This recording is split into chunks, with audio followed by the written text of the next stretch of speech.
Kisah remaja Wonogiri gelar pertunjukan wayang di rumah kosong tepi sawah, tarik minat anak muda. Pertunjukan wayang sudah jarang ditemui di daerah maupun di kota-kota. Oleh karena itu, pemandangan unik di sebuah rumah kosong di tepi sawah di Wonogiri, Jawa Tengah ini cukup langka. Ya, pertunjukan wayang yang dilakukan oleh dalang remaja itu ramai didatangi warga, terutama anak-anak dan remaja. Hal itulah yang sedang dilakukan oleh Adi Susanto, Fauzi Ardiansyah, dan Rizky Ramadhani, tiga remaja kelahiran 2008 asal Wonogiri, Jawa Tengah.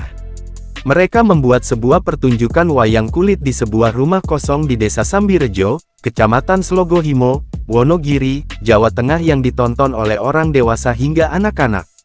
Pertunjukan ini mereka siarkan langsung lewat akun TikTok @kiajengdalangadi24 dan sempat viral pada awal Oktober lalu.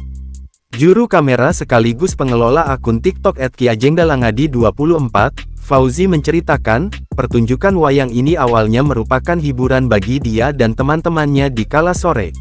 Rumah kosong yang kini dijadikan lokasi pertunjukan wayang sebelumnya adalah tempat mereka sering berkumpul.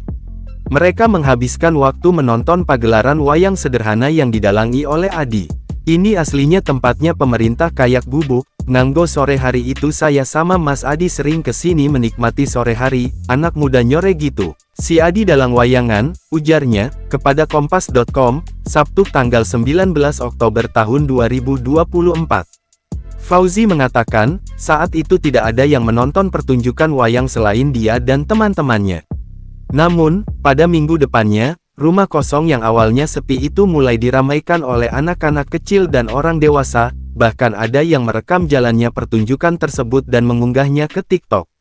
Berangkat dari situ, Fauzi, Adi, dan Rizky berinisiatif membuat akun @kiajengdalangadi24.